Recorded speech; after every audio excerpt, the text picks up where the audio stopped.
Porque de frente hay parejas que te dicen, no, doctora, me sacó la vuelta, doctora, por ahí tengo que ir, yo tengo los WhatsApp. No, un ratito, a ver. ¿Los WhatsApp cómo los has obtenido? ¿Los audios cómo los has obtenido? ¿Tienes testigos? ¿Estás seguro que van a ir a la audiencia? O sea, porque si no tienes unos buenos medios probatorios, olvídate, tu demanda no va. Manosear, tocar, sin permiso, por supuesto, ¿forma parte también de violencia sexual? Pero era un tema, Aire, que tú tenías que, independientemente de probar esa separación, tenías que probar la mala fe. Cuando a mí me contratan en segunda instancia, le digo, no hay forma. ¿Sabes qué? Déjalo ahí y yo te empiezo otra demanda con otra causal. ¿Y la gané? Si se rompe la relación, siendo responsables pero aún no estando casados, ¿tengo derecho a una indemnización? Si yo elijo, por ejemplo, en mi caso, el tema de familia, no solamente me voy a contentar con capacitarme en tema de familia. Tengo que ver conciliación, tengo que ver arbitraje, tengo que ver liquidación de bienes, tengo que ver notarial, tengo que ver registral, tengo que ver terapia de pareja, tengo que ver teorías de apego. Entonces, son muchas disciplinas que juegan en tu especialidad.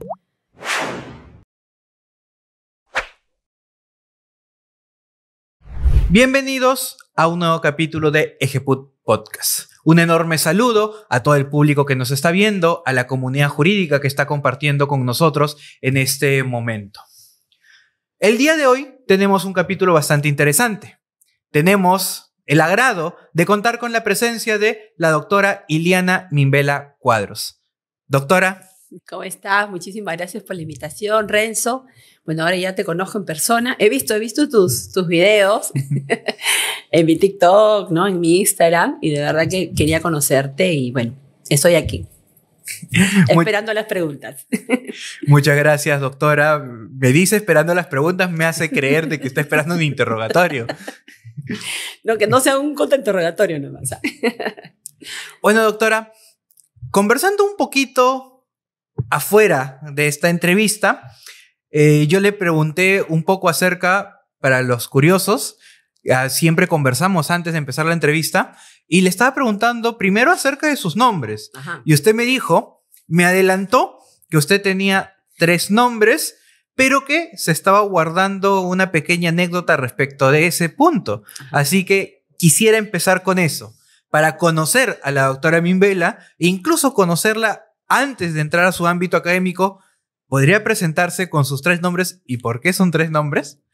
Sí, bueno, es una historia netamente familiar. Mi nombre es Iliana Patricia René Mimbela Cuadros, abogada de profesión. Estudié en la Universidad Nacional de Trujillo. Hice, bueno, una maestría en la vida real. Actualmente estoy haciendo un doctorando en la San Ignacio Loyola. Y tengo una especialización también en gestión pública en la Católica y, bueno, una especialización también en violencia familiar, ¿no? Que es el tema que a mí me apasiona. Bueno, cuando yo era chiquita y había nacido y todo, era el tema de cómo se va a llamar esta niña, ¿no? Que nació un 21 de septiembre del año 1978.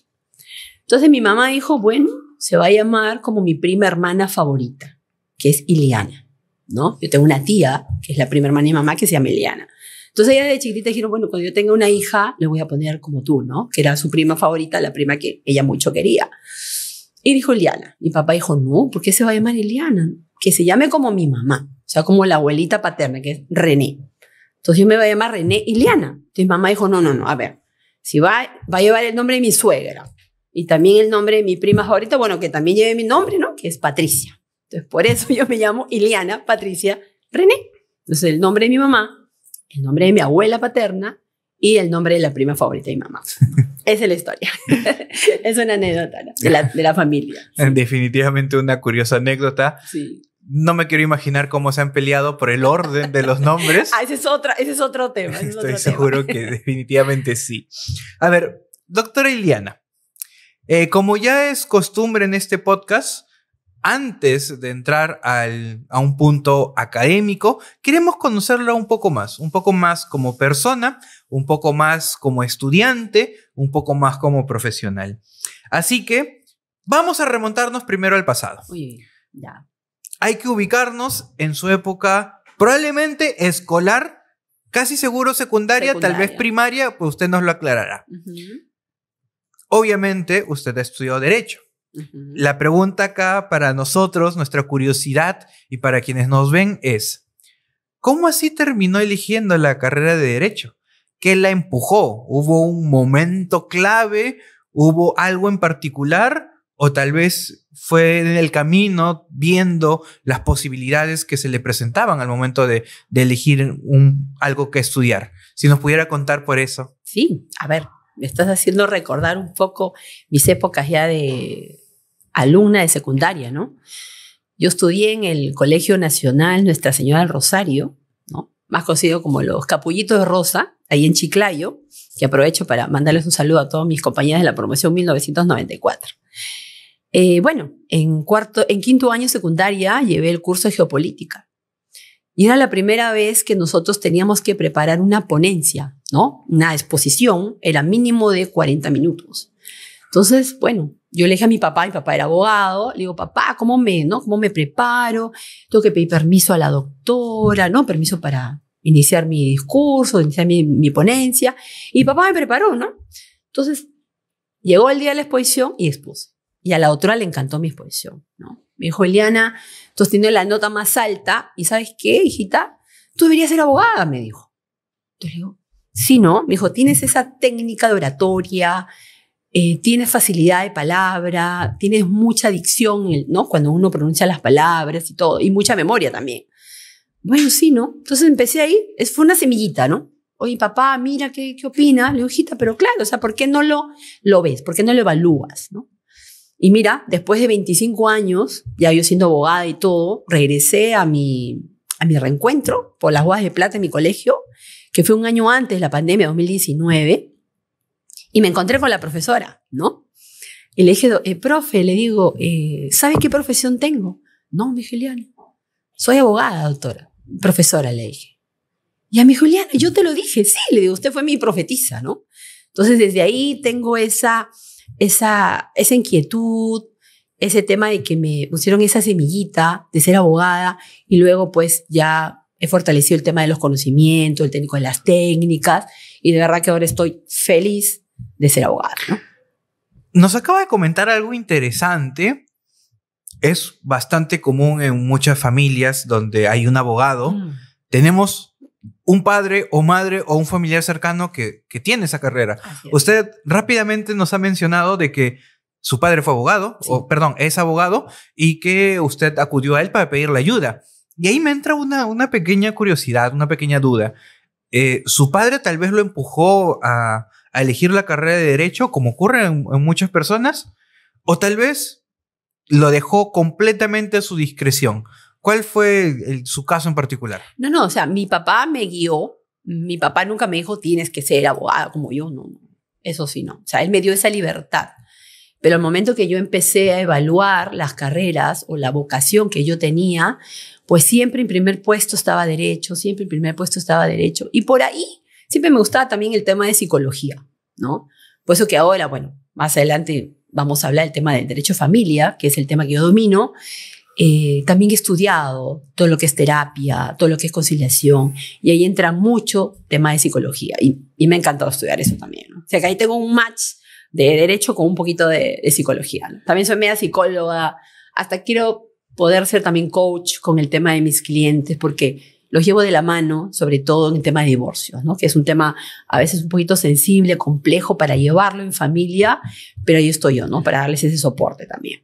Bueno, ya me está soltando algunas indirectas de posibles temitas que podríamos conversar, sí, pero un poquito más adelante. Ajá. Un poquito más adelante.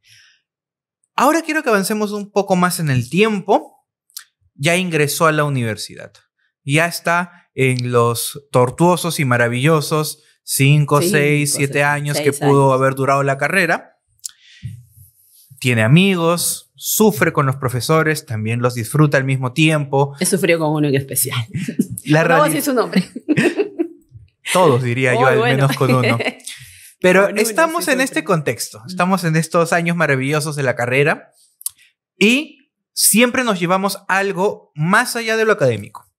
Yo siempre lo digo, todos innegablemente tenemos anécdotas de nuestros profesores o nuestros compañeros, buenas o malas. Sí. Y ahí viene mi pregunta. ¿Usted recordará alguna anécdota en particular que nos quisiera compartir? Mira, más que anécdota, yo te quiero decir que lo más importante, bueno, independientemente a los conocimientos que me dio la universidad, me dio 7 grandes amigas, ¿no? 7 grandes amigas que yo las considero mis 7 hermanas, y conmigo formamos 8, que somos un grupo que inclusive tenemos un nombre, ¿no? Hemos denominado el nombre, nosotros somos las Lomajin, ¿no? Que son las iniciales de cada uno de nuestros nombres, ¿no? Lidia, Ofelia, Melisa, Aurea, Gaudí, Iliana y Carla, ¿no? A las cuales también aprovecho y les mando un beso a cada una de ellas, ¿no? Bueno, ellas son, 3 son fiscales provinciales, ¿no?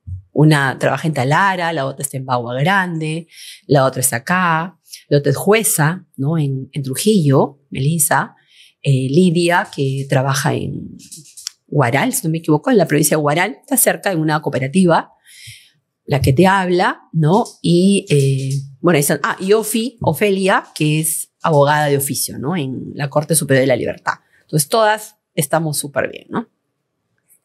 Entonces, me imagino, por lo que me está contando, algo hermoso que se ha llevado a la carrera es este particular grupo de amigas. Por lo Es que una gran amistad. Por lo que estoy escuchando, entre todas forman un brazo legal de una organización criminal. Hacen No. Hacen de todo un poco. Bueno, somos 8, pero como te digo, somos muy unidas. Tenemos un grupo WhatsApp especial. Y nos mandamos fotos, nos mandamos audios. Y cada vez que es nuestro cumpleaños, hacemos una videollamada y nos comunicamos todas, ¿no? Siempre estamos una atenta a la otra, ya nos hemos visitado. Inclusive una de ellas, que es Aurea, vive en Barcelona. Y siempre nos ha invitado, ¿no? Y el año pasado, bueno, a mí me encanta viajar. Eso sí, te lo voy a decir, me encanta viajar. Todos los años programo mis vacaciones un año antes. Yo me voy siempre a 1, 2, 3, 4 países anualmente. Me encanta viajar. Entonces el año pasado me fui a Europa y una de las ciudades que iba a ir, que sí o sí estaba en mi itinerario, era Barcelona, pues, ¿no? Y fui a saludar a mi gran amiga Aurea, ¿no? Con la que estuve ya 3 días. De verdad que sí. Definitivamente una bonita amistad la que se ha llevado de las aulas. Sí, ya hasta ahora, ¿no? Ya tenemos 23 años de amigas, ¿no? Yo egresé en el año 2001. Sí. Nos quedamos entonces con ese, más allá de anécdota, y esto me ha agradado bastante, es una situación con la que actualmente vive. Y eso es bastante bonito de poder encontrar, sobre todo un grupo numeroso, sí. Porque he escuchado bastante de grupos de amigos. Yo también tengo mi pequeño grupo de amigos, pero usualmente es eso, pequeño grupo. Chiquito, 3 personas, claro. 4 personas. No, somos 8. 8 personas. Me sorprende bastante la cantidad. Una organización. Por eso lo decía, ese es un brazo legal. Ay. Sí. Ahora, quiero avanzar todavía un poco más en el tiempo. Tenemos aún no a la doctora Mimbela, sino tenemos recién a Iliana con su cartón bajo el brazo. De bachiller. Recién egresadita, recién salida, recién con su bachiller. Todavía viendo cómo se va a titular. Todos hemos pasado por eso. Así es. Pero acá viene la pregunta. Una pregunta que también ya forma parte de este podcast. La vida laboral es un poco dura. Salir de las aulas a salir al ámbito real a veces es chocante.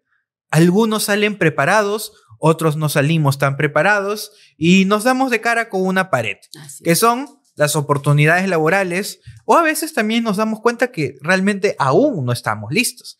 Y ahí viene mi siguiente pregunta. ¿Cuáles fueron estos primeros pasos, casi gateos, que usted dio cuando salió de la universidad? ¿Qué puertas se le abrieron? ¿Qué puertas se cerraron? ¿O qué recuerda particularmente usted de ese momento?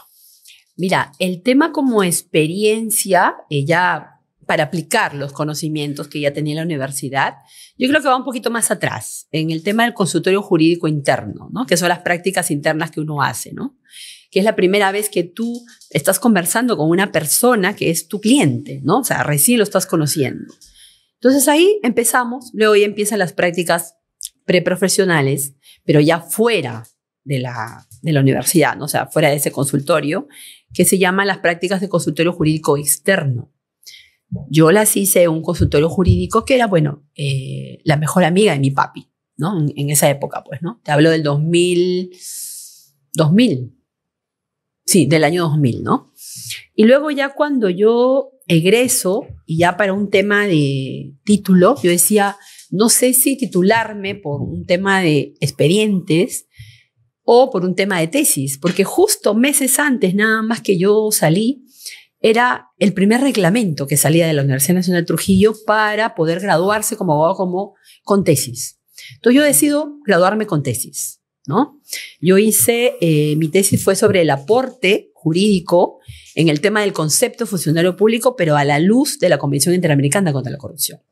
Y justo mi caso práctico, salían 2-3 días antes, justo cuando yo sustenté el tema, pues, ¿no? Del famoso audio-video, ¿no? ¿Cómo se llama este doctor? Curie, ¿no? Esa sentencia fue la que yo analicé días antes. Claro, yo había analizado todo el proceso, pero justo días antes de mi sustentación salió la sentencia. Entonces también tenía que incluir el análisis de la sentencia para la sustentación, ¿no? Que fue en junio del 2001, si no me equivoco. Entonces, bueno, salgo de allí y yo siempre estaba con la idea de venirme a Lima. Te hablo que yo estudié en Trujillo, ¿no? Pero mi papá, ¿no? Típico, como dicen, papá proteccionista, no, mi hijita es mujercita, tiene que quedarse acá en Trujillo, que acá nomás ejerce. Le dice, papá, yo me quiero ir a Lima, yo me quiero ir a Lima. No. Bueno, hija, tú verás cómo te pagas tu título y cómo te pagas tu colegiatura. Dios mío, dije, ¿de dónde voy a sacar plata? ¿No? O sea, yo no trabajaba, o sea, solamente me dedicaba a estudiar.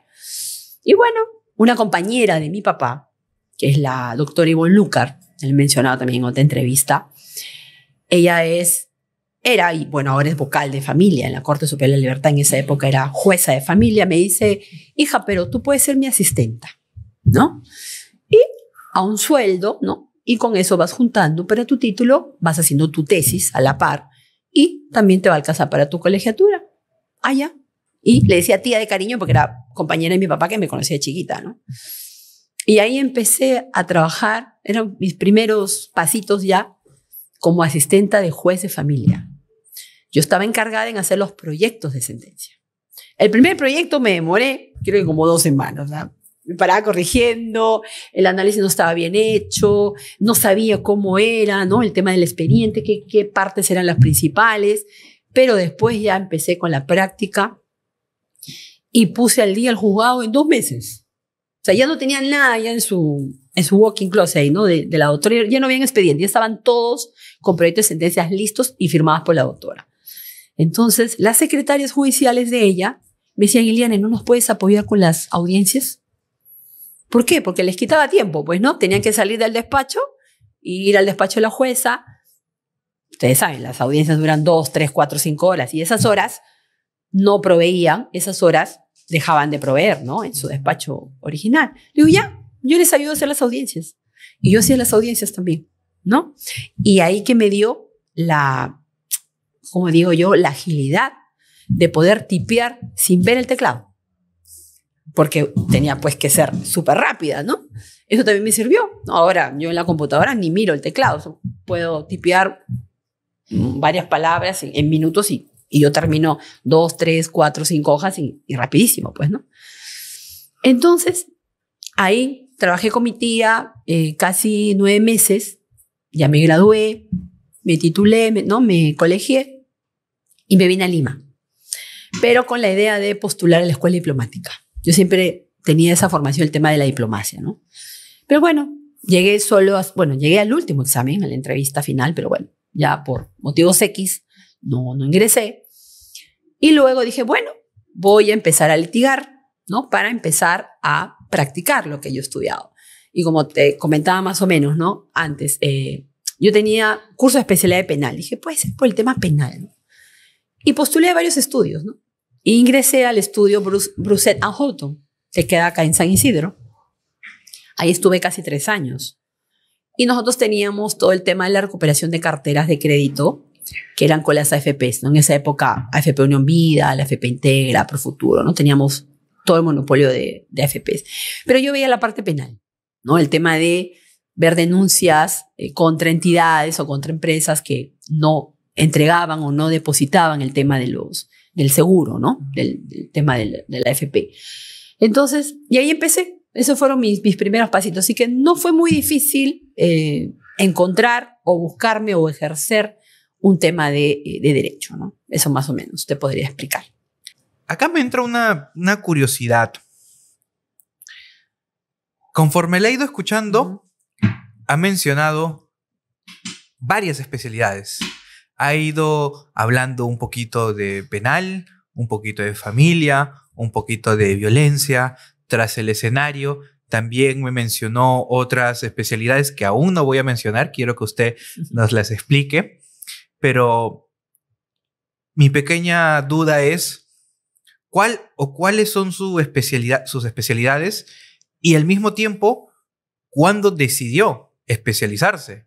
Porque algunos a veces, como es mi caso, desde pregrado yo ya sabía cuál iba a ser mi especialidad y vivo de eso, estoy en ese rubro. Pero sé que hay otras personas que en el camino, sea en el camino por temas académicos o en el camino por temas laborales. Y ahí me parece todavía, es mi opinión, de que usted se va más por este segundo ejemplo. Fue un poco más laboral, vivencial, elegir su especialidad. Así es. Pero ahí me entra la curiosidad para que nos explique. Primero, ¿cuál fue su primera especialidad y por qué? Y luego, ¿cómo encontró la pasión por otras especialidades? Claro, bueno, es cierto, ¿no? Como tú me dices, tuve un poquito de cada uno, ¿no? Un tema de penal, porque esa fue mi formación. Mi tesis fue penal, entonces yo dije, por ahí voy a ir, ¿no? Pero no me gustó. O sea, en la práctica hice mis pininos de penal y no me gustó, ¿no? De ahí fue el tema de familia y de ahí ya fue el tema de violencia familiar, pero fue ya más adelante, ¿no? Porque justo también te comentaba, las normas de violencia familiar o ya el tema de una subespecialización de violencia familiar surge mucho después, ¿no? Pero sí de la mano con familia, porque está dentro del tema de familia. O sea, tiene relación algunos hechos que ocurren en familia para yo poder configurarlo después como una violencia familiar. Y es lo que ahora me encanta. Y no solamente por tema de litigar, sino también investigo, porque escribo también sobre temas de familia y también sobre temas de violencia familiar. Y qué decirte por el tema de litigar, o sea, todos mis casos al 100% son de familia y de violencia familiar. Y eso es lo que me apasiona. Y también enseño, ¿no? Soy catedrática en varias escuelas, no voy a decir el nombre, ¿no? Pues, soy docente acá también en GEPUT, de todo lo que es violencia familiar y familia, ¿no? Entonces, ahí va mi pasión. Eso es lo que a mí me encanta. ¿Y por qué esta segunda pasión? Ya nos quedó claro cuál es su pasión, pero ¿por qué esta segunda pasión o este gusto por la docencia? Ay. ¿Por qué? ¿Cómo es que nace en usted esta noción de querer compartir lo que sabe? Mira, desde que yo era alumna de la facultad, siempre me gustaba enseñar a mis compañeros. Yo he sido del 10º superior, ¿no? Tuve uno de los promedios más altos en la universidad. Y bueno, dije, desde ahí empecé a ver el tema de enseñar a mis compañeros, a aquellos que tenían baja nota, no entendían, sobre todo el tema, por ejemplo, derecho a obligaciones, derecho laboral, ¿no? Que es un poquito más complicado, derecho aduanero, derecho tributario. Entonces, de ahí empezó. Pero ya cuando salí y vine a Lima, o sea, vine de Trujillo a Lima, paralelamente a litigar, yo enseñaba en escuelas. No en escuelas, como te puedo decir, escuelas de posgrado, no, pues no, todavía no. Eso recién ya enseñaba en los últimos 9, 10 años, ¿no? Pero antes eran en escuelas de pregrado, ¿no? En alguna universidad, en algún instituto, y poco a poco. Y ya en la época de pandemia, ahí sí fue el furor, ¿no? Yo a veces tenía récord. Yo enseñaba en 4, en 5 instituciones en un solo día. En la mañana estaba en Iquitos, en la tarde estaba en Huánuco y en la noche estaba en Cusco, ¿no? En la universidad, por ejemplo, en la Nacional de San Antonio Abad, que aparte también soy consultora ahí en el consultorio jurídico de familia, ¿no? Soy asesora ahí de la clínica jurídica. Entonces, ahí ya empezó. Y como se dice, ahí ya me hice súper más conocida porque el tema de pandemia, también el tema de docencia marcó un hito, ¿cierto? Antes era solo presencial y luego se convirtió en online nada más. Yo enseño en muchas escuelas ahora, ¿no? En casi 9, 10 escuelas, ¿no? Así es. Me encanta. Muy bien, gracias, doctora Ileana, por esta primera parte, que es conociendo un poco más a nuestra invitada. Qué bonito poder escuchar sus experiencias. Muchas gracias por compartirlas con nosotros. Y ahora ingresamos a un segundo momento de este podcast, que es, vamos a conversar un poco acerca de temas de coyuntura nacional, temas que se escuchan en el día a día, pero a veces no los entendemos. Queremos que público en general, queremos que estudiantes de derecho o incluso también algunos abogados que no estamos familiarizados con estas especialidades podamos entenderlo mejor. Vamos a hablar primero acerca de una de sus pasiones, violencia familiar. Es conocido, no es ningún secreto para nadie, que actualmente existen políticas públicas que buscan proteger a las víctimas de violencia familiar a través de múltiples mecanismos, tanto procesales como materiales, que dan ese ámbito de protección hacia este grupo particular de personas. Pero quiero que empecemos por lo básico. ¿Qué debemos entender por violencia familiar? Violencia familiar puede ser un conflicto dentro de la familia, puede ser una pelea dentro de la familia. ¿Qué tan amplio o qué tan restringido es este concepto? La violencia familiar, como tú mismo lo estás diciendo, está contemplado ya en una política nacional. Ese es un gran paso que hemos dado, ¿cierto? Antes no existía esto. Unos 10, 20 años atrás, tú podrías hablar de un conflicto familiar, puedes hablar de una pelea familiar, pero ahora no. Ahora ya está configurado como un delito. Inclusive tiene un proceso sui generis, que es un proceso especial penal, siempre con el matiz penal. Y ya está configurado como delito. Entonces, lo que es violencia familiar lo podemos dividir en 4 modalidades, ¿no? Violencia física, violencia sexual, violencia psicológica y la última y la cuarta modalidad nueva, ¿no? Que yo justo también tengo un artículo que he escrito sobre eso, es la violencia económica o patrimonial. Entonces, estas 4 modalidades de violencia, ¿qué es lo común que tienen? Es que ha ocasionado un daño en otra persona. Pero no en cualquier persona, sino en un grupo vulnerable, que señala la misma norma, ¿no? Que ahora es el texto único ordenado, la 30364. Entonces, ahí señala quiénes son esas personas que si ocurre uno de estos tipos o de estas 4 modalidades de violencia, puede asistir o puede activar, ¿no?, la actividad jurisdiccional y hacer una denuncia respectiva. Ahora lo tenemos, podemos hacerlo ante la comisaría del sector, ante la Fiscalía Especializada de Familia o ante el Juzgado Especializado de Violencia Familiar. Entonces, vemos que eso va dando pasos agigantados, ¿no? Y vemos cómo el Estado está protegiendo la familia, porque por tema constitucional también tiene una obligación, y es lo más importante, ¿no? Entonces, proteger a la familia y, en especial, a la mujer y los integrantes del grupo familiar. Porque muchas veces mis alumnos me preguntan, ¿no? Doctora, pero la ley dice violencia contra la mujer y los integrantes del grupo familiar. O sea, no se protege al hombre. A ver, ¿en qué parte dice eso? A ver, analicemos poco a poco, le digo. No, doctora, que la ley debería decirse, ¿no? Debería denominarse diferente. Sí, puede haber, ¿no? Podríamos analizar un poquito en el tema de la denominación. Pero lamentablemente nosotros sabemos que las normas se basan en estadísticas. Entonces, ¿cuál es una estadística válida? Es la que figura en el Observatorio Nacional de Violencia contra la Familia, que está dentro de la página web del Ministerio de la Mujer, que es la que lidera y supervisa todo este sistema, ¿no? Que es el famoso programa Aurora también. Entonces, ahí señala que más del 80% de denuncias por violencia familiar es contra una mujer, ocasionada por su pareja o su ex, ¿no? Como yo te mencionaba. Ahora surge la figura del ex, ¿no? Yo justo también estoy trabajando en un artículo sobre la figura del ex en el ámbito de la violencia familiar. El exnovio, el ex esposo o el ex conviviente, que la misma norma lo regula, ¿no? Entonces, eso más o menos te podría dar algunos tips o datos respecto a las partes básicas, ¿no?, de lo que es violencia familiar. A ver, quiero todavía continuar en lo básico, pero me gustaría tal vez si nos pudiera ilustrar con un par de ejemplos. Nos ha mencionado, en esencia, 4 tipos de violencia. Así es.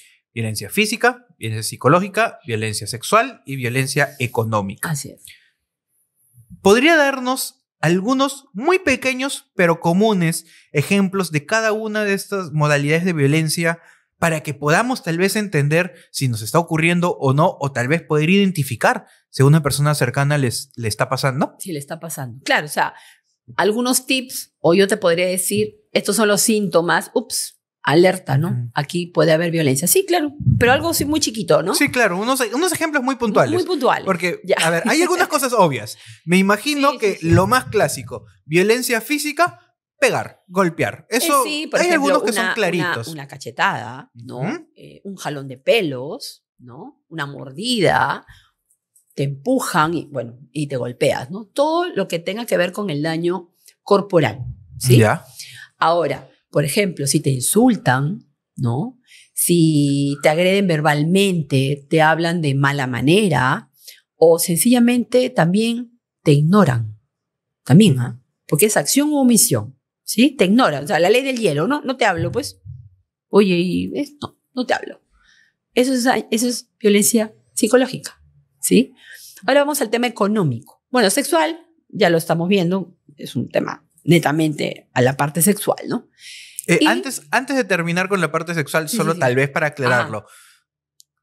Está bastante obvio si hablamos de violencia sexual como violación. Así es. Está bastante obvio. Pero algunas dudas que a veces la gente podría tener. Manosear, tocar, sin el permiso, por supuesto, de la mujer o del hombre. ¿Forma parte también de violencia sexual? Sí. Y mira, y he tenido algunos casos en los cuales puede haber una línea muy delgada que dice, oye, no, pero eso es tocamiento indebido según el Código Penal. No. Eso es violencia sexual según la ley de violencia familiar. Entonces, eso ya depende cómo lo va a configurar. Primero, ver cómo está redactada la denuncia, ¿no? Porque eso es principal. Y luego, cómo está recogido en la ficha de evaluación de riesgo, ¿no? Que son 19 preguntas en las cuales se tienen que ver cuáles son los hechos objetivos que se están viendo en la víctima, ¿no? Luego vemos también el tema del médico legal, porque acá también hay un informe de un médico legal, ¿no? Y bueno, y ya cuando califique el fiscal, ahí él va a ver, procede o no procede una denuncia por temas de violencia familiar. Porque he tenido casos que dicen, no, archívese respecto a violencia familiar, pero apertúrese, ¿no? En la Fiscalía Penal de turno, porque esto no es violencia familiar, esto es un delito, según el Código Penal, artículo 3.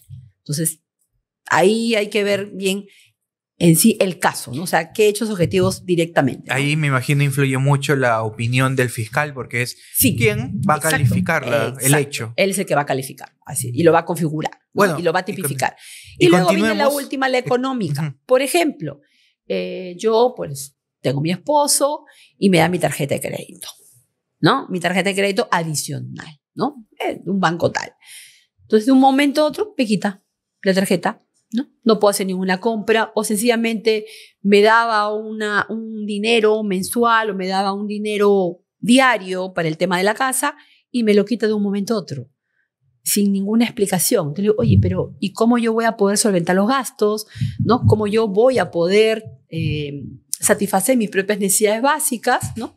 No. Eso es un tema económico. Y ojo, yo puedo configurar dos tipos de violencia, sí. Ahí podría, inclusive, violencia económica y violencia psicológica. Podría configurar los dos. Entiendo también que ¿no? En concurso. Entiendo también que hablando específicamente del tema económico, tiene que ser de manera injustificada, porque también pensando rápido, podrían como existir la del justificaciones. Sí. Me imagino, tal vez para aclararlo también, a la familia ya no le va tan bien económicamente. Reducir los gastos o dejar de pasarlos, podríamos llegar a hablar de que está justificado, no necesariamente es violencia. Así es. Pero si te estoy combinándolo, como dijo, con la violencia psicológica, si te dejo de hablar y aparte de hablar te corto cualquier suministro de dinero que previamente te estaba brindando, claramente violencia en estas dos modalidades. Así es, ahí entran las dos, exacto. Ya tenemos en claro los clásicos, obviamente siempre hay más, siempre me gusta mucho esta frase, siempre la realidad supera al derecho y la realidad supera la norma, pero al menos ya tenemos unas nociones básicas. Estos son los clásicos hechos que forman parte de estas 4 modalidades de violencia. Ahora, también previamente estábamos hablando un poquito de esto. Actualmente, actualmente está toda esta política nacional para proteger a la mujer y a los integrantes del grupo familiar, Así independientemente que la nomenclatura sea correcta o equivocada, pero el dato estadístico está ahí y tiene que tomarse en cuenta. Así es importante. Violencia contra la mujer y grupos integrantes del grupo familiar. Pero eso es actualmente. Hace años, hace 5 años, 10 años, 15 años, no existían estas preocupaciones. Se veían, no es que se ignoraran tampoco, pero se veían desde un punto de vista más general, penal. Una lesión, por ejemplo, independientemente que ocurra en un contexto familiar. Una lesión contra la persona, ¿no? Exacto, podría ser únicamente a ese nivel iba, ¿no? A ese nivel, nada más. Mi pregunta acá va. ¿Cómo ha ocurrido esta evolución legislativa? ¿Cómo nació esta preocupación por parte del legislador, que por supuesto siempre es trasladada desde el ciudadano hacia el legislador? ¿Y cómo fueron estos primeros pasos? Siempre los primeros son los más accidentados, porque también ya hablamos de que actualmente estamos en la segunda ley que protege. Es la segunda generación, que yo lo llamo desde el punto de vista legislativo, ¿no? Pero tuvimos obviamente una primera, y si hubo este cambio es porque mejoraron algunas cosas. Así que quisiera que nos explique un poquito sobre esta evolución legislativa. Mira, esta evolución legislativa no surge solamente en nuestro país, ¿no? O sea, yo lo puedo ver desde un punto de vista inclusive hasta internacional. La Convención Belém do Pará, que es una convención que se suscribió en Brasil, en esta ciudad, Belém do Pará, donde Perú era parte, te hablo ya hace más de 15, 16 años, se obligan, ¿no?, todos los países a uniformizar todos los criterios legislativos en función de la protección de la mujer, ¿no? Porque esa es la convención interamericana más importante, que es la base de la política nacional, que luego salió después de 2 años, y luego es donde se expide nuestra primera ley, la 27260. Esa es la primera ley, como se dice, la de primera generación, que es la que después, con la ley 30364, la deroga. Y ahora, pues ya con las múltiples modificaciones que tenemos, ya tenemos un texto único ordenado del año 2020. O sea, estamos poco a poco ya avanzando, pero esto ha sido progresivamente, ¿no? O sea, de un instrumento internacional pasamos a una política nacional, se ejerce una ley, y esta ley luego ha salido otra, que ahora ya hay un texto único ordenado, y en paralelo ya existe un programa y un sistema nacional de protección a la mujer, o sea, de tema de violencia. Entonces, ya esto ha sido ya más trabajado, ya está más profesionalizado, ¿no? Y ahora, pues, estamos en tendencia a una especialización. Míreme a mí, o sea, yo soy un referente en el tema de una subespecialización en violencia familiar. Hay diplomados de violencia familiar. O sea, hay cursos especializados de violencia familiar. Tenemos juzgados especializados en violencia familiar. Tenemos fiscalías también, que ahora se han desactivado algunas de penal, algunas de familia, y las han convertido en fiscalías especializadas en violencia familiar. Entonces, todo hay una especialidad. Inclusive también dentro de la Policía Nacional y de las comisarías también hay un departamento especial de lo que es protección de violencia familiar. Dios no quiera, pero tal vez alguna persona que nos está viendo lamentablemente es víctima de violencia, en cualquiera de las modalidades de las cuales ya hemos hablado. Acá viene la pregunta procesal. Yo soy víctima, lo tengo claramente, lo tengo clarísimo, lo puedo demostrar, por supuesto. Estoy en una situación de riesgo inminente en mi casa. Incluso si intento irme de mi casa, el riesgo es aún mayor. ¿Qué puedo hacer? ¿A quién debería acudir primero? ¿Cuál es la forma más rápida, la forma más inmediata de poder conseguir el auxilio de las autoridades? A ver, te comento. Uno puede directamente ir a los famosos CEM. ¿Te has escuchado hablar? Son los Centros de Emergencia Mujer. ¿Sí? Muy bien. Tú puedes asistir ahí en forma presencial. Puedes también llamar a la famosa línea 100, que es por WhatsApp. Y que inclusive tú puedes mandar audios, puedes mandar las pruebas, escribes la denuncia, todo por el WhatsApp. ¿Sí? Eso surgió justo también en la época de pandemia. Te hablo en el 2020. Mira, ya tiene 4 años y sigue funcionando el sistema. No se desactivó la línea, sigue la línea 100. La otra es ir a la comisaría de tu sector ¿no? La comisaría más cercana a tu domicilio y presentar la denuncia. Como te digo, ya existe una sección, un departamento dentro de la comisaría que ve temas de violencia familiar. O también puedes ir de frente al Ministerio Público, ¿sí? A la Fiscalía especializada en lo que es violencia familiar. O también puedes ir directamente al juzgado especializado en violencia familiar. Inclusive ahora, claro, los abogados que tenemos SINOES, tenemos casilla electrónica de SINOES, la denuncia la presentas directamente a través de la web, a través del SINOE, ¿no? De la mesa de partes electrónica. Entonces tenemos 5 caminos para poder interponer una denuncia por violencia familiar. A ver, tenemos 5 caminos. El ciudadano común y corriente va a elegir, por supuesto, el que le sea más cómodo. Eso ya no hay ningún problema, es decisión de cada uno. Pero, a ver, es lo mismo si yo denuncio a una expareja a que denuncie a mi esposo o a mi esposa, o denuncie a un vecino. Es lo mismo que sé que esta persona tiene un arma, la violencia ha sido física o la violencia ha sido psicológica. ¿A qué van estas pequeñas diferenciaciones? Tal vez para que nos puedan entender todos, es la ficha de valoración de riesgo, básicamente. La FBR. Exacto, porque más allá de que obviamente todos de manera unánime están cometiendo esta violencia contra la mujer e integrantes del grupo familiar, no es lo mismo cada escenario. Hay escenarios que, siendo un poquito realistas, pueden esperar un poco más. La clásica disputa con el vecino que lamentablemente me maltrata, pero de que pase a mayores de manera inmediata es casi imposible, pero estoy viviendo con mi agresor, es una situación urgente. Es por eso mi duda de cómo influye esta ficha de valoración de riesgo y cómo es que puede ayudarme en una situación de verdadera emergencia. Por favor, para que nos explique. Sí, mira, de los 4 supuestos que me has hecho, 3 sí son violencia familiar, pero uno no, el del tema del vecino, ¿sí? El vecino no está considerado como parte del grupo vulnerable, es decir, del grupo que está protegiendo la ley, ¿sí? Eso sería una lesión, una injuria, qué sé yo. Sería otro ámbito, no va en violencia familiar. El ex esposo, la expareja o el esposo actual, sí. ¿Sí? Sobre todo el que vive contigo, el que estamos en la misma sede conyugal. Ahora, si bien es cierto, en cualquiera de estos caminos que te he dado, estos 5 caminos, cualquiera de ellos, en especial los operadores de justicia, que son la policía, fiscalía y el juzgado, van a hacerte llenar una ficha, que es la FBR.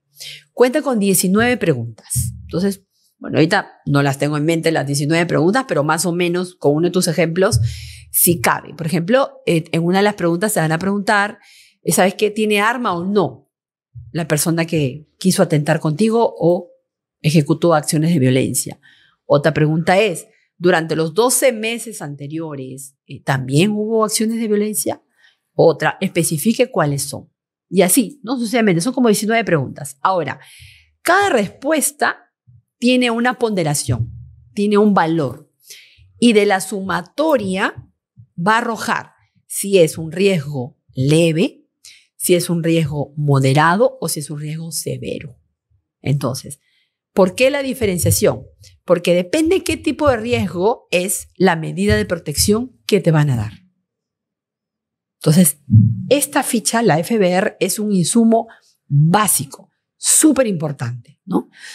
¿Para qué? Para que la víctima demuestre a través de esa ficha cuál es el tipo de riesgo que se encuentra en ese momento respecto a la violencia familiar que está sufriendo. Ahora, solamente me puedes preguntar, doctora, ¿y solamente existe la FBR? No, la FBR es un insumo, pero tiene que estar validada o comprobada. Por ejemplo, si yo te hablo de un caso de violencia psicológica, tiene que estar validada con el informe psicológico que te van a hacer en el Instituto de Medicina Legal. Ahora, una violencia sexual o física también tiene que estar validada por un doctor, ¿no? Que te va a revisar todo el tema corporal, físico, en el Instituto de Medicina Legal. Y otras pruebas que tú puedas tener para poder demostrar que existe la configuración de una violencia familiar. Dentro de su respuesta, mencionó un concepto interesante que quisiera también que todos puedan conocer y entender de qué se encarga y al mismo tiempo entender sus límites, el cual es las medidas de protección. Para que nos entiendan bien, cuando hay un hecho de violencia contra la mujer e integrantes del grupo familiar, lo denuncio en cualquiera de las modalidades que hemos conversado, o en cualquiera de estos 5 caminos, pero lo denuncio. Este hecho va a ir a un juzgado de familia. Este juzgado de familia va a evaluar, junto a la ficha de valoración de riesgo y la declaración de la víctima y otros posibles elementos que tenga, va a evaluar si otorga o no medidas de protección. Así es. A pedido del Ministerio Público. A pedido del Ministerio Público. Muy bien. Y acá viene la pregunta. ¿Qué son las medidas de protección? Y si es que me las dieran, ¿cuáles serían estas medidas que me protegen? Muy bien. En lo que son medidas de protección, tenemos, por ejemplo, el de retiro, ¿no?, de la pareja de la casa. Tenemos otra medida de protección de la no comunicación, ya sea en forma, ¿no?, física, no puede haber teléfono, no puede haber mensaje de texto, no te pueden mandar correos electrónicos, no comunicación, así, totalmente. Es una medida de protección. Y otra también es el no acercamiento a esa persona, ¿no? Unos 20 metros, no. Y me puedes preguntar, doctora, ¿y quién es el encargado de ver que eso se cumpla? ¿Sí? O sea, ¿cómo yo ejecuto eso? ¿Cómo superviso? Es la Policía Nacional de Perú. Ellos están en la obligación de ejecutarlas y de supervisarlas que se vienen cumpliendo. Si no, pues ellos comunican el no incumplimiento y eso será puesto en conocimiento del juzgado. Quiero ahora volverle tal vez un poco más complejo el asunto. Caso real, por supuesto, lamentablemente. Una mujer está siendo agredida por su esposo, pero hay de por medio la existencia de 1 o 2 hijos. Y también hay que proteger a los hijos, a pesar de que tal vez la agresión no haya sido directamente contra ellos, pero están en el entorno familiar y claramente se ven afectados. En el proceso civil y el proceso penal existen medidas cautelares o medidas coercitivas para proteger estos intereses que son complementarios al conflicto principal. Pero en estos procesos especiales, pensando en los menores, ¿existe algo similar para poder pensar en ellos? Sí, Renzo. Excelente tu pregunta. Así como hay medidas de protección, que ya te las mencioné, que es respecto directamente a la persona, ¿no?, que está siendo la víctima de violencia, también existen medidas cautelares, que son las medidas frente cuando existen, en este caso, menores de edad.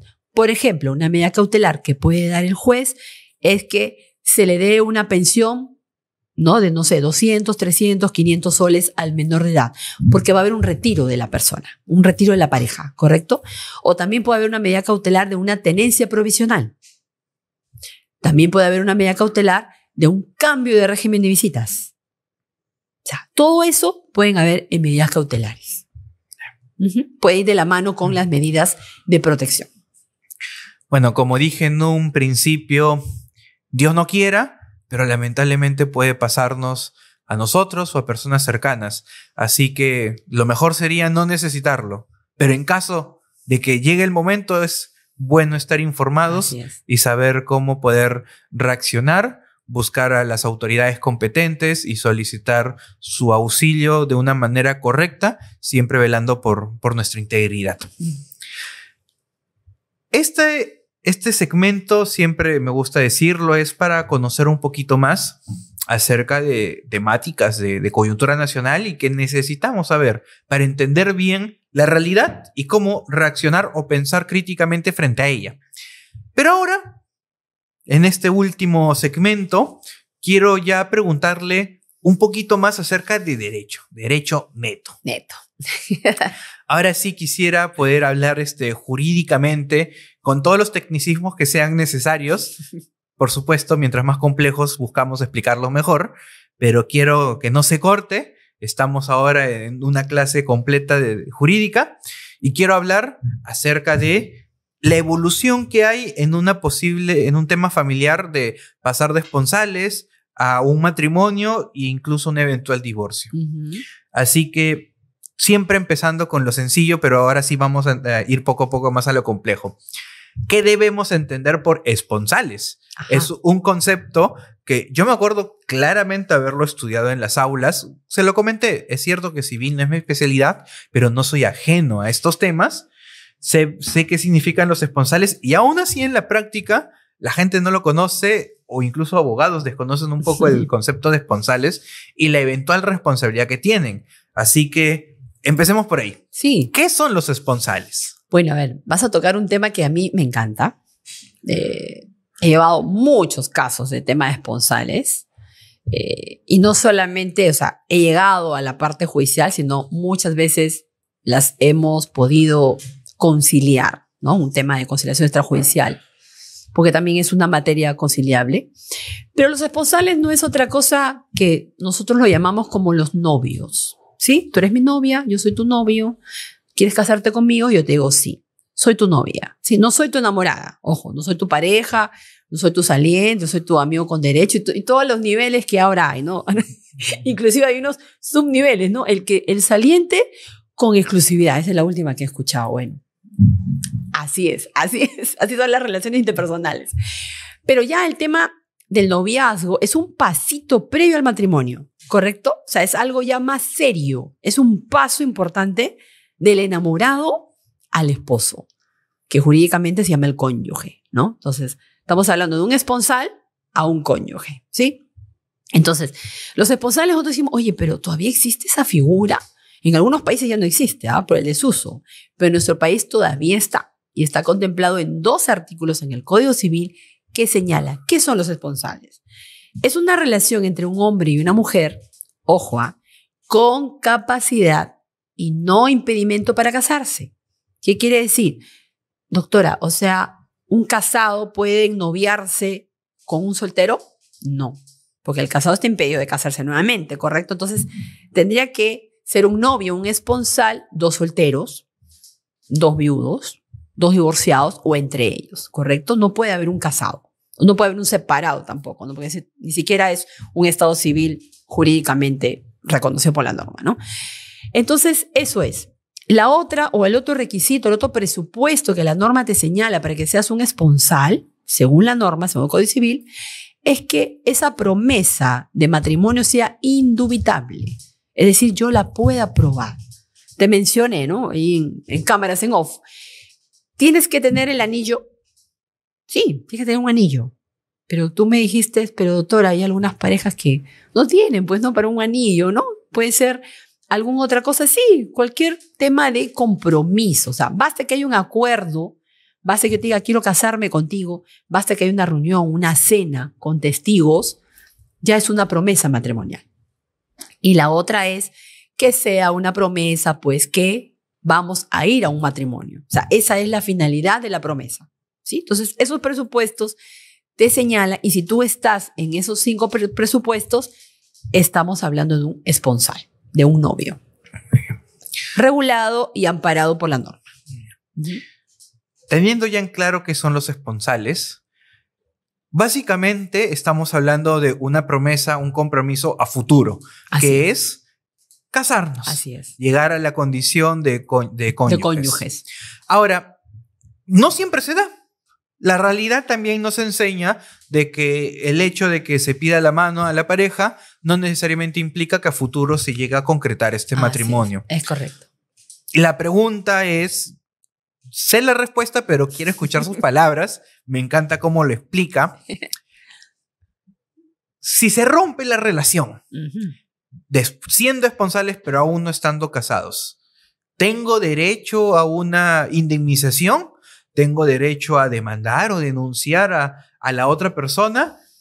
Sí, no, tal vez. ¿En qué escenarios? Si por favor nos pudiera ilustrar. Sí, claro. A ver, la palabra romper no existe en el código, ¿no? O sea, el término jurídico es ruptura, ¿sí? Entonces, cuando existe una ruptura de la relación, ojo, que no sea una ruptura por ambos, sea una ruptura unilateral.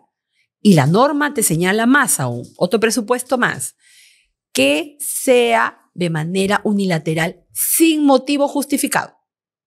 ¿Sí? Entonces, existe una ruptura y esa ruptura ha sido por una de las partes o una de las parejas y que ésta sea sin motivo justificante.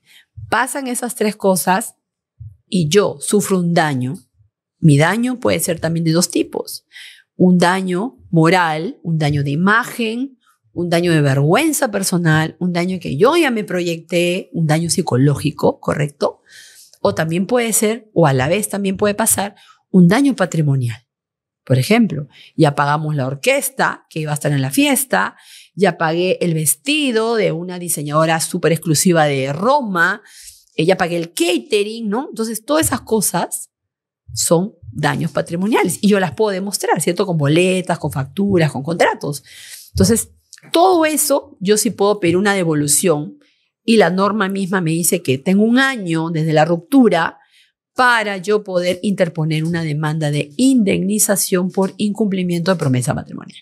Este es el punto inicial de las relaciones, a pesar de que algunos se lo saltan, pero este punto es esponsales.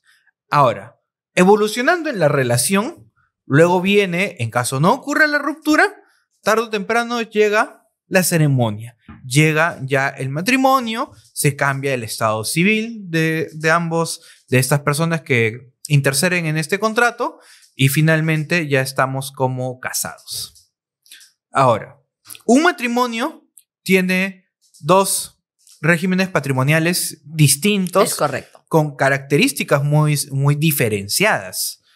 ¿Cuáles son estos dos regímenes patrimoniales, así de manera introductoria? A ver, mira, yo siendo enamorada, o bueno, después novia, soy una esponsal, o ambos somos esponsales, decidimos casarnos. Entonces, antes del matrimonio, yo puedo decidir por una separación de patrimonio. Pero si me dicen no, juntos vamos a casarnos, en automático vamos a ir por el régimen patrimonial de sociedades gananciales. Si después de casarnos, estando en sociedades gananciales, yo quiero ser o quiero estar en el otro régimen, lo puedo hacer también. Y se hace una sustitución de régimen patrimonial. Que es decir, tengo que liquidar todo lo que es sociedades gananciales y pasar a la separación de patrimonio. Ahora explico cada uno. Separación de patrimonio no es más, lo digo en términos no jurídicos para que me puedan entender, es lo que compro yo es mío y lo que compras tú es tuyo. Así de simple. Pero si estuviéramos en un régimen de sociedades gananciales, lo que compres tú o lo que compre yo es de ambos, ¿sí? Pero eso sí, si nosotros nos casamos y por default, como se dice, por defecto, vamos a ir a una sociedad de gananciales, todo lo que yo haya comprado antes del matrimonio son bienes propios. Así lo señala la norma, ¿sí? Pero ¿qué pasa si yo, estando casada, recibo una herencia o recibo una donación, por ejemplo, de mi papá? Me pregunta la doctora, ¿y eso es, dónde entra? ¿Entra en sociedades gananciales? ¿Va a ser de los dos? ¿Es solo mío? ¿Cómo sería ahí?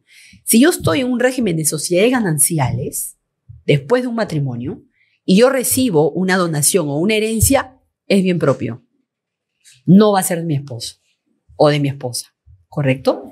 Y si estuviera en una separación de bienes, pues va a ser súper claro, ¿no? Va a ser solamente mío. Entonces, eso más o menos es un resumen de los dos regímenes que existen desde el punto de vista patrimonial cuando yo me case, ¿no? Independientemente del régimen patrimonial, tengo entendido, o salvo me equivoque, por favor corríjame, de que todos los bienes, o la gran mayoría de bienes, pueden generar frutos. Y estos frutos, lo usual, lo normal, es que sean del propietario. Del propietario del bien, mi bien generó un fruto, por ejemplo, intereses. Los intereses son para mí. Pero, ¿qué pasa dentro de un matrimonio? Y tal vez le pongo el ejemplo para poder entender esta interrogante. Yo tenía una casa antes de casarme. Y esta casa yo y está en alquiler. Nombre, está tu la nombre. casa a mi nombre, únicamente a mi nombre, y está en alquiler. Uh-huh. Yo genero un ingreso mensual por esta vivienda. Luego yo me caso. Estando casado, este bien, por ser anterior, es un bien propio. Así es. Pero estando casado, yo tengo obligaciones en el matrimonio. Uh-huh. Y dentro de estas obligaciones, que es el de mantenernos, subsistencia, unas obligaciones compartidas entre las partes, sé que ahí entra un tamiz bastante particular respecto a los frutos. ¿Este fruto que genera mi casa sigue siendo solo mío o forma parte de la obligación que tengo con el matrimonio? A ver, tenemos que ver que hay que vernos en dos escenarios, ¿no? En el escenario, como se dice, ideal, ¿no? Como dice la canción de Ricardo Montaner, o en un tema real, ¿sí? Un tema ideal es que, mira, ¿sabes qué? Es mi ingreso, es de mi bien, yo lo voy a compartir. Es un tema de ingreso como sociedad conyugal, ¿correcto? Y se licúa, ¿no? Y va a ser parte del ingreso natural de la canasta familiar. No hay ningún problema allí. De repente la esposa te dice, sí, está bien, o de repente un porcentaje nada más. No es que no hay un tema ahí de obligación, ¿correcto? Porque viene o deriva de un bien propio. Pero es diferente si estamos en un escenario de un conflicto, por ejemplo. Se separan y ella se va de la casa y le pide una pensión de alimentos. ¿Sí? Entonces, el juez no solamente va a evaluar el ingreso con una remuneración. Ahora, tú sabes que hay una norma en la cual el juez manda búsqueda de información a registros, manda búsqueda a SUNAT, manda búsqueda en FOCOR. O sea, quiere ver todo, la parte integral, porque a veces uno oculta información. Entonces ahí van a ver y va a decidir el juez y va a ver que existe un ingreso de arrendamiento. Ese ingreso de arrendamiento va a ingresar en el criterio que va a tener el juez para poder aplicar una pensión de alimentos. Entonces es un tema ahí que teníamos que ver en qué escenario estamos, ¿no? Dependiendo. No es una regla general. Nuevamente, evolucionando ahora en la figura jurídica del matrimonio, lamentablemente la realidad nos enseña que los matrimonios se separan. Esperamos que no, pero lamentablemente ocurre. Este proceso de divorcio puede tener múltiples razones. La más sencilla y pacífica es el divorcio por mutuo disenso, en el que básicamente no nos soportamos, peleamos y decidimos, conversando previamente, separarnos. Una separación, digámosle, pacífica. Armoniosa, diría yo. Armoniosa. Armoniosa, sí. Esa es la palabra. Pero a contraposición, existe el divorcio cuando uno de los dos es el responsable. El ejemplo más común, pero no es el único, es infidelidad. Y acá se genera lo que se denomina el divorcio por causal. Así es. Primero quiero hablar un poquito sobre el divorcio por mutuo disenso, el armonioso, como usted nos dice. Este divorcio, ¿qué implica para la sociedad en la cual estamos patrimonialmente dentro del matrimonio? ¿Cómo debe generarse esta separación de una manera correcta legalmente hablando? A ver, en la primera parte, ¿no? Pues son dos, ¿cierto? Me estás hablando, por un lado, el divorcio por mutuo disenso, en la que, va de la redundancia, ambos están en acuerdo que tienen que separarse. Y el otro es por causal. Vamos a la primera. Cuando es por mutuo disenso, ¿sí? Antes de que se dé la ley de competencia, tanto a las notarías y a municipalidades, este divorcio por mutuo disenso lo tenías que hacer sí o sí por la parte judicial. Claro, era más rápido, ¿no? Adjuntabas un convenio, un proyecto de convenio, si habían bienes, se tenía que ver el tema de la repartición o la liquidación previamente, si habían menores de edad, se colocaba, pues, ¿no? El tema del régimen alimenticio, el tema del régimen de tenencia y el tema del régimen de visitas. Ese convenio se aprobaba y prácticamente la sentencia transcribía el convenio. Eso era antes de. Ahora también lo puedes hacer, pero el tema, vamos ya por el cómputo de los tiempos, ¿no? Porque a veces también las parejas quieren divorciarse ya rápido, pues, ¿no? Ambos están de acuerdo. Viene el tema de la competencia notarial y municipal, como te mencioné hace unos segundos. Entonces, tú puedes elegir o ir a nivel municipal o ir a la notaría. Cuando tú escoges ir por el tema municipal, tienes dos opciones, que dice la norma cuál es la competencia. ¿Qué municipalidad es la que me va a divorciar? Tienes dos opciones para escoger. O la municipalidad donde te casaste, o la municipalidad del distrito del último domicilio conyugal. Entonces tienes dos opciones tú para escoger. Dependiendo qué municipalidades, porque no todas las municipalidades están autorizadas por el Ministerio de Justicia y desconozco algunas que ni siquiera han presentado sus solicitudes para que los puedan calificar, los invito a que entren a la web. El 100% de municipalidades no están catalogadas, no están avaladas y no están aprobadas por el Ministerio de Justicia.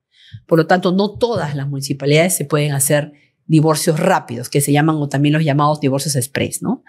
O es dependiendo cada municipalidad también.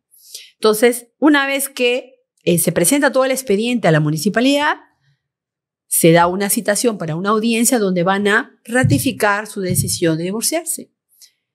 A los 5 días, 6 días de la audiencia sale la primera resolución de alcaldía, en donde te declaran separado legalmente. Es la primera. Y luego son 60 días en la cual cualquiera de las dos partes puede retractarse. Ojo, pero si no, al 61º día se presenta una solicitud de disolución del vínculo matrimonial. Y allí sale la segunda resolución de alcaldía donde ya declaran disuelto el vínculo y se expiden los partes tanto a registros públicos, a RENIEC para el cambio de estado civil en el DNI y la inscripción del divorcio en la partida de matrimonio correspondiente. Lo mismo pasa en la notaría, pero claro está, hay una diferencia ahí de precios, ¿no? No quiero comparar, pero a veces mis clientes me dicen, no, doctora, voy a ir por el tema municipal, ¿no? Por un tema económico. Pero los tiempos son casi iguales, ¿no? Eso es más o menos un resumen de cuál es el procedimiento en un divorcio por mutuo acuerdo o mutuo disenso, como has llamado. Bueno, definitivamente por ser la separación armoniosa, es la más sencilla. Así es principalmente ponerse de acuerdo sobre los principales bienes que puedan tener, sobre hijos, tema de alimentos, tema de visitas que se pudieran tener. Así es. Pero, reitero, entendemos de que como ambas partes están en esta predisposición de comunicación, se puede llegar rápidamente a un acuerdo.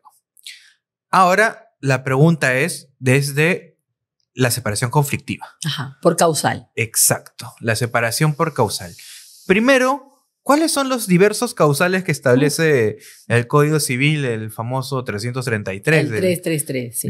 Son 11 causales, ¿no? La última recientemente incorporada es la de separación de hecho, ¿no? Porque antes las parejas podían estar separadas 5, 6, 8, 10, 20 años y no podían divorciarse porque no podías alegar esa causal. Ahora ya está estipulado, ¿cierto? Ya lo puede hacer por separación de hecho. ¿Y cuáles son los tiempos que te dice la norma? Son 2 años de separado, ¿no? De habiendo celebrado el matrimonio, sin hijos menores de edad.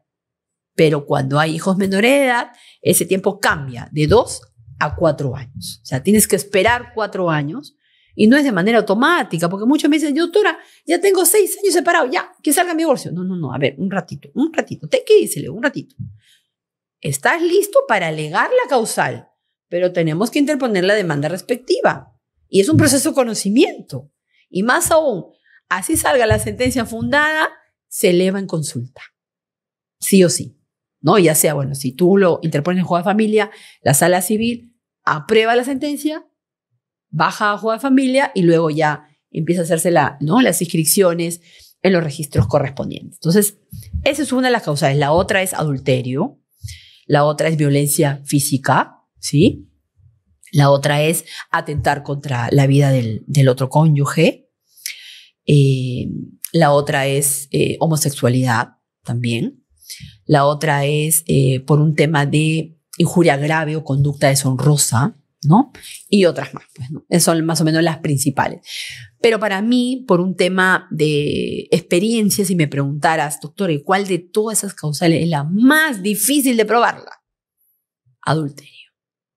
Es la más difícil. Salvo que tengas una partida de nacimiento de un hijo extramatrimonial. Eso ahí ya está indubitable, o sea, ahí está. Pero ojo, hay un periodo también de 2 años. Si tú ya conoces que tu pareja, ya sea tu esposa, tu esposo, tiene un hijo extramatrimonial y has esperado más de 2 años, ya no lo puedes alegar, porque eso ya es un adulterio consentido. Es un adulterio continuado, como dice la norma. Y ya no podrías alegar porque aún así lo interpongas, la otra parte pues va a interponer una excepción, ¿no? Dentro de las causales hay 2 que me llaman particularmente la atención porque en mis escasos conocimientos pareciera que son un poco ambiguas, así que acudo a su experiencia tal vez para poder aterrizarlas. Injuria grave y conducta deshonrosa. ¿Qué debemos entender por una injuria y cómo es que la injuria se convierte en grave? Y al mismo tiempo, conducta deshonrosa. Estamos hablando casi siempre de conductas normalmente aceptadas por la sociedad, y cuando ya no son aceptadas por la sociedad, ya aparentemente se están convirtiendo en deshonrosas. Pero, ¿cuáles serían los ejemplos que usted ha visto en su labor? ¿O cuáles son esas situaciones que sí o sí son, o tal vez algunas situaciones que generan dudas si son o no? Mira, yo no he tenido ningún caso de ninguna de esas dos causales, ¿no? Una, porque cuando vienen a mi estudio, ¿no? Y quieren ir por esas causales, no, yo entro por otra, más fácil, ¿sí? ¿Por qué? Porque claro, o sea, yo no voy a estar, como se dice criollamente, perdiendo el tiempo, hacerle perder el tiempo al cliente, y es plata, es tiempo, ¿no? Para poder interponer causales que tú mismo hoy te estás diciendo es ambiguo, porque es muy subjetivo. ¿Qué es una conducta deshonrosa? ¿Qué es una injuria grave? Si en el ámbito penal hay un tema ahí de injuria, difamación, ¿cuál es la diferencia allí? ¿No? Entonces, no, yo siempre los oriento por el tema de la separación de hecho. Para mí es la más fácil y para mí es la más que yo le puedo asegurar un triunfo en la demanda, ¿no? Le puedo asegurar el divorcio, porque para eso te buscan. Porque tú le dices, sí, podemos ir por esta. Pero doctora, ¿usted me asegura? Porque es lo primero que te preguntan. No te puedo asegurar. Lo que sí tuve un caso en la cual, claro, yo no lo llevé en primera instancia, lo llevé en segunda, y por eso dije nunca más voy a llevar ese causal. Era por el tema de, hay una causal que señala incompatibilidad, ¿no? Por un tema de que no pueden vivir juntos. Ahorita no me acuerdo el dato exacto, la causal completa. Pero era un tema ahí de que tú tenías que, independientemente de probar esa separación, tenías que probar la mala fe. Tenías que probar la intencionalidad. ¿Cómo lo pruebas? Muy difícil. Y en primera instancia perdieron. Entonces, cuando a mí me contratan en segunda instancia, le digo, no hay forma. ¿No? ¿Sabes qué? Déjalo ahí y yo te empiezo otra demanda con otra causal. Y la gané. ¿No? Entonces, hay un tema también de estrategia. ¿No? O sea, ¿cuál causal? O tú escuchas el caso y dices, no, puede ir esta causal, puede ir esta causal, porque de frente hay parejas que te dicen, no, doctora, me sacó la vuelta, doctora, por ahí tengo que ir, yo tengo los WhatsApp. No, un ratito, a ver. ¿Los WhatsApp cómo los has obtenido?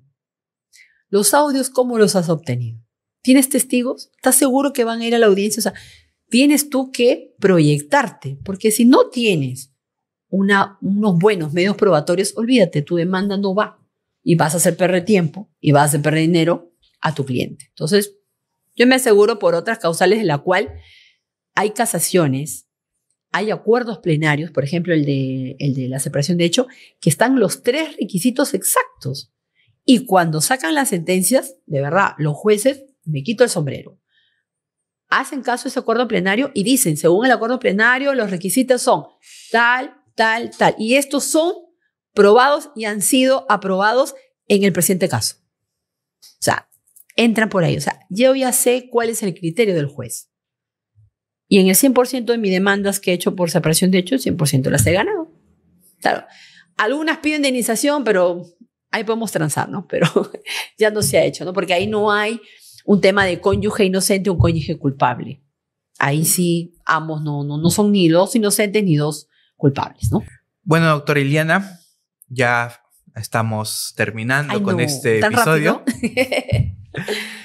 Y como también repito mucho esto, como ya se está haciendo costumbre en este podcast, en base a su experiencia, tanto personal como profesional, quisiera que nos brinde un consejo, pero pensando en el estudiante, en el alumno que ya eligió la carrera de Derecho, el estudiante que ya está en las aulas y se está esforzando en elegir su especialidad, en progresar en sus estudios, en poder ser cada día mejor.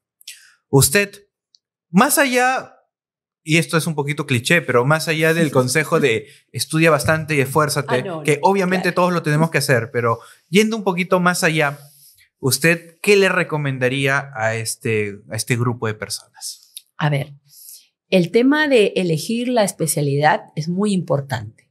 ¿Por qué? Porque es lo que te va a marcar toda tu trayectoria profesional y es lo que te va a marcar día a día tu obligación de capacitarte en esa especialidad, ¿sí? Entonces, si yo elijo, por ejemplo, en mi caso, el tema de familia, no solamente me voy a contentar con capacitarme en tema de familia. Tengo que ver conciliación, tengo que ver arbitraje, tengo que ver liquidación de bienes, tengo que ver notarial, tengo que ver registral, tengo que ver terapia de pareja, tengo que ver teorías de apego, si es un tema sexual. Entonces, son muchas disciplinas que juegan en tu especialidad. Entonces, yo lo que les aconsejo a cada uno de los que me pueden estar escuchando es que si van a elegir una especialidad, vean y tengan los conocimientos de manera integral para que su servicio como abogado sea el A1, no un servicio sesgado, no un servicio básico, sino que marquen la diferencia con otros abogados dentro de una especialidad. Ese es mi consejo. Muy bien, doctora Mimbela. Muchas gracias por acompañarnos, muchas gracias por su tiempo, muchas gracias por estas últimas palabras. ¿Algo final que tal vez quiera decirle a todos los que nos están escuchando? No, agradecer por la invitación a EGEPUT. La verdad que estoy muy contenta de estar acá. Llegó ya el gran día porque hemos estado mes a mes un poquito postergando la fecha de la grabación, pero la verdad que estoy muy contenta y nuevamente agradecer por la invitación. Y a ti, Renzo, excelente, de verdad que te felicito por la conducción. Muchas gracias a usted, doctora, por sus palabras. Y muchas gracias a todos los que nos están viendo. Y recuerden, este programa llega gracias a EGEPUT, la mejor formación jurídica. Muchas gracias con todos.